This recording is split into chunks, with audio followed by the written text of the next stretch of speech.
नमस्कार। आज की क्लास में हम आपका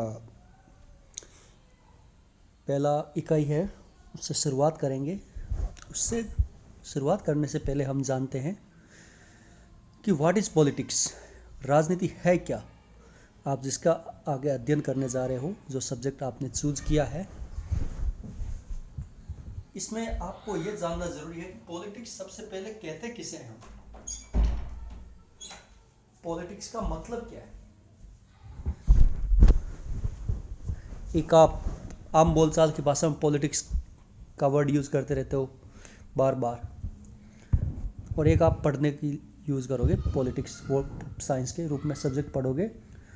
तो दोनों में बेसिक डिफरेंस क्या है जैसा कि सॉरी, देख पा रहे हो कि राजनीति मनुष्य की एक स्वाभाविक गतिविधि है।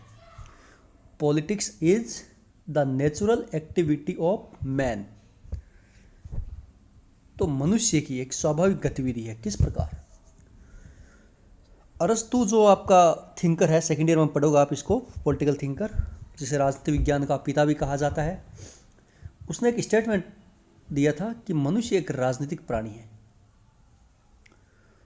तो राजनीतिक प्राणी है तो उसने इस तरीके से क्या किया, मनुष्य को एक ऐसी स्वाभाविक क्षमता को मान्यता दी उसने कि जो अन्य प्राणियों में नहीं पाई जाती है। इसका क्या अर्थ हुआ? इसका यह अर्थ हुआ कि मनुष्य किसी न किसी राज्य के अंतर्गत रहता है, अर्थात राज्य अर्थात एक सामूहिक सत्ता के माध्यम से अपने जीवन को व्यवस्थित करता है। ये अन्य प्राणियों में आपको देखने को नहीं मिलेगी कि एक सामूहिक सत्ता के माध्यम से अपने जीवन को व्यवस्थित करने का प्रयास करता है, ताकि वह एक नैतिक प्राणी के नाते उत्तम जीवन और आत्मसिद्धि को प्राप्त कर सके, उत्तम जीवन और आत्मसिद्धि की प्राप्ति कर सके। तो इस प्रकार अरस्तु की दृष्टि में क्या मनुष्य है, राजनीति क्या है? मनुष्य के संपूर्ण अस्तित्व को समेटने वाली गतिविधि है। मनुष्य के संपूर्ण जीवन की गतिविधियों को समेटने वाली एक एक्टिविटी है। और आधुनिक टाइम में आधुनिक सिद्धांतकार वो कहते हैं कि राजनीति को मनुष्य की विशेष गतिविधि मानता है। वो प्राचीन काल में भी मानते थे, अभी भी मानते हैं कि राजनीति एक मनुष्य की विशेष गतिविधि है, और ये गतिविधि समाज के अलग अलग समूह के माध्यम से अभिव्यक्त होती है, जाती है। आपका संगठन है, छात्रों का संगठन है, व्यापारियों का संगठन है, अलग अलग समूह के माध्यम से व्यक्त होती है, जिसे हम हित समूह या राजनीतिक दल भी कह सकते हैं। और विभिन्न राष्ट्रों के बीच में ये कैसे व्यक्त होती है? शांति के टाइम कूटनीति के माध्यम से, डिप्लोमेसी के माध्यम से, एक दूसरे से बातचीत करके, और अशांति के रूप में, युद्ध के रूप में राजनीति व्यक्त होती है। तो कूटनीति और युद्ध, जब दो वर्ड आप पढ़ते हो तो ये किस लिए चलते हैं चीज़ें? समाज के दुर्लभ संसाधनों पर अपना प्रभुत्व स्थापित करने के लिए या उन पर कंट्रोल करने के लिए। तो स्वाभाविक गतिविधि किस प्रकार है कि दूसरों के साथ एक प्रतिस्पर्धा की कंडीशन में, स्थिति में, समाज के दुर्लभ संसाधनों पर अपना प्रभुत्व और नियंत्रण स्थापित करने के प्रयास को राजनीति की संज्ञा दी जाती है कि एक मनुष्य की स्वाभाविक गतिविधि है, और इस उद्देश्य की पूर्ति के लिए विशिष्ट युक्ति और कौशल की जरूरत पड़ती है। तो इस तरीके से राजनीति एक मनुष्य की स्वाभाविक गतिविधि है। सेकंड जो स्टेटमेंट देख रहे हो कि राजनीति में विशेष प्रकार की सत्ता का प्रयोग होता है, समाज के दुर्लभ संसाधनों पर कंट्रोल और प्रभुत्व स्थापित करने के लिए विशेष प्रकार की सत्ता का प्रयोग होता है। जो आपको परिवार के अंतर्गत सत्ता का खेल दिखता है वो नहीं होता, अलग सत्ता होगी इसमें। आप संगठन की सत्ता अलग होगी, राज्य की सत्ता अलग होगी। पॉलिटिक्स सिर्फ राज्य से जुड़ी हुई गतिविधि को ही मानते हैं ये। तो राजनीतिक अंतर्गत जो डिसीजन लिए जाते हैं, निर्णय लिए जाते हैं, उनको लागू करने के लिए एक सत्ता की जरूरत पड़ती है। और वो सत्ता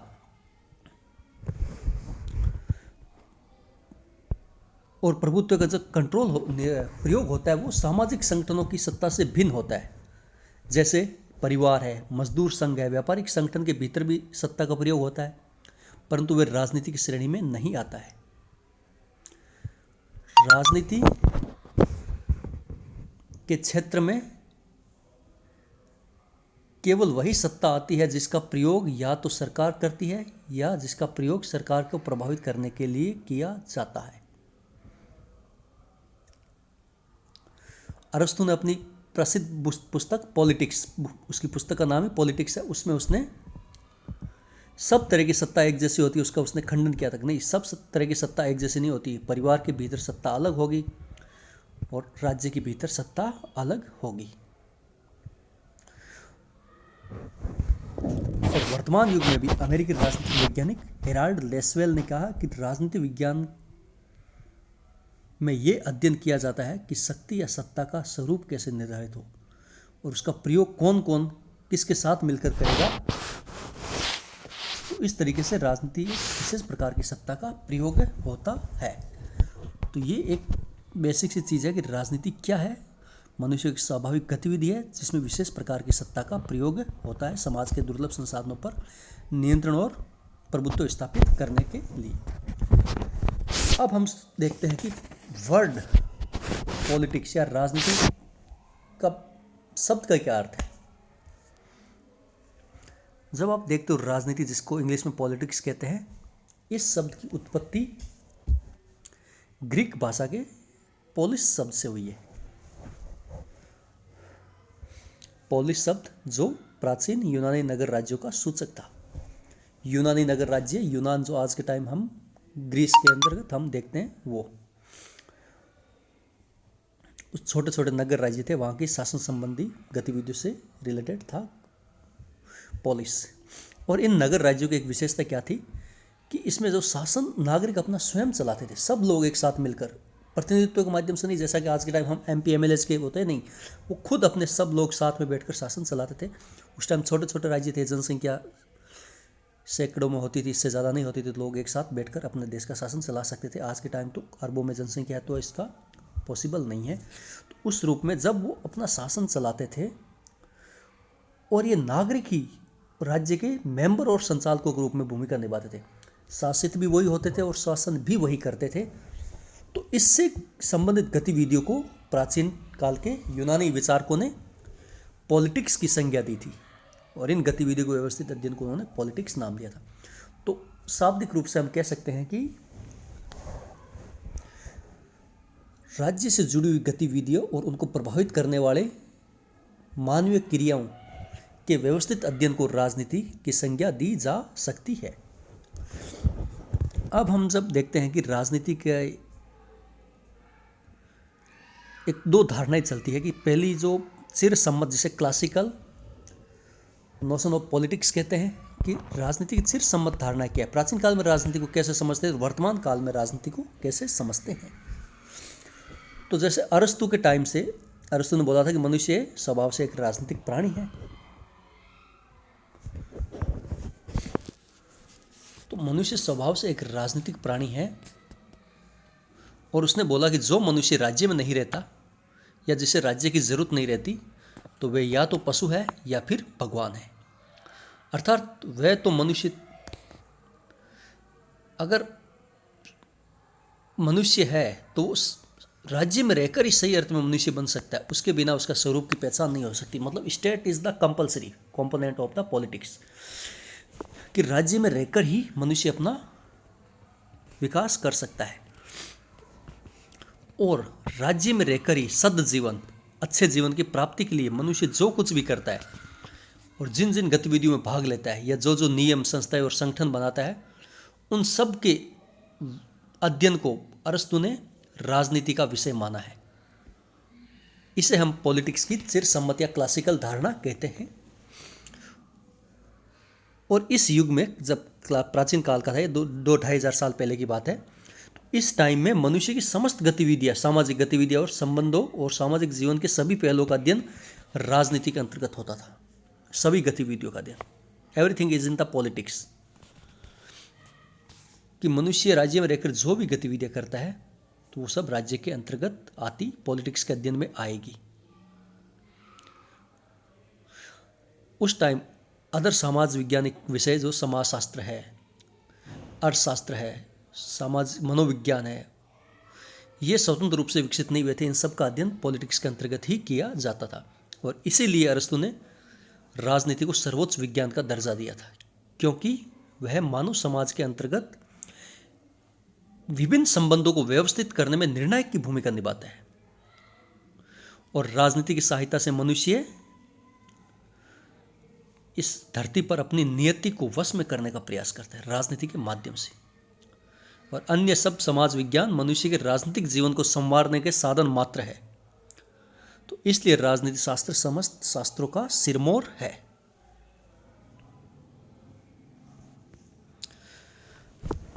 तो चिर सम्मत धारणा में मनुष्य की सामाजिक गतिविधियों के समस्त क्षेत्रों को शामिल किया जाता था।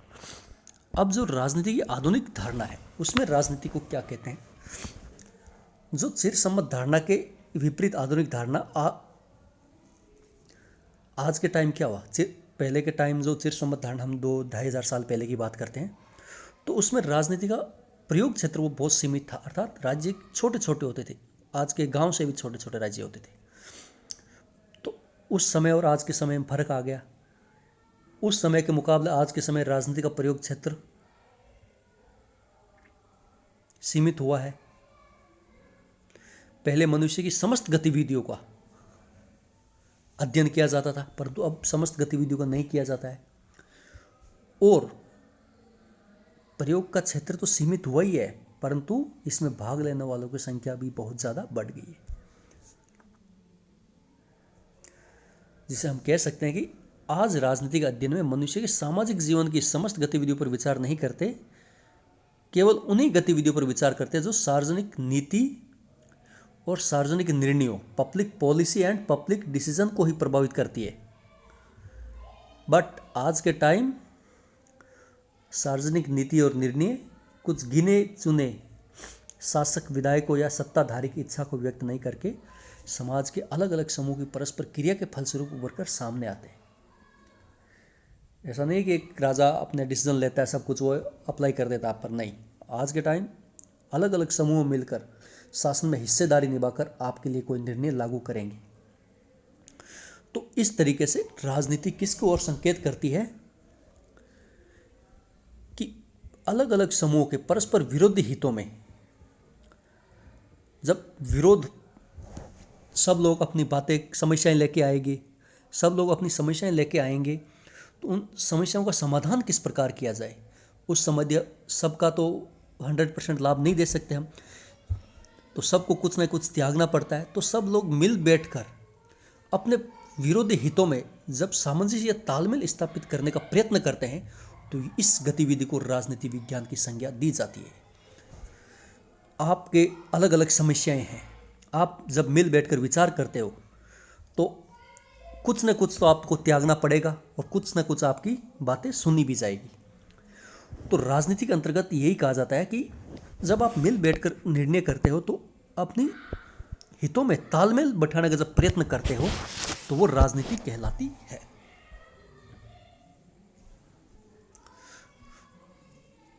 तो इसमें ये जरूरी नहीं है कि जो निर्णय लिया जाएगा आपका तालमेल बिठाकर तो वो न्याय संगत हो, ये जरूरी नहीं है।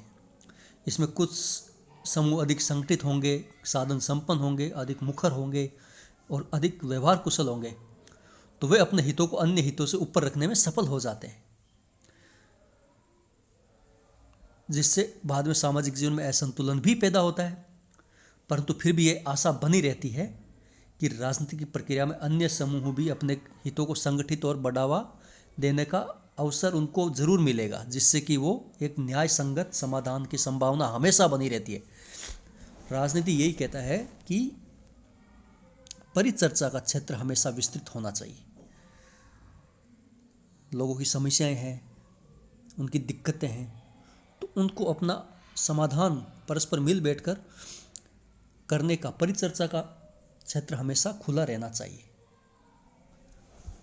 परिचर्चा करोगे, आपके साथ अन्याय हुआ है तो आप आगे की आपके अवसर खुला रहेगा। अन्याय हुआ तो आप अपनी बात अधिक तर्क के साथ रखोगे, दूसरी बार अधिक संगठित रखोगे, अधिक मुखर रूप से रखोगे, तो आपकी बातें भी पूरी होगी, आपके हितों की भी पूर्ति होगी।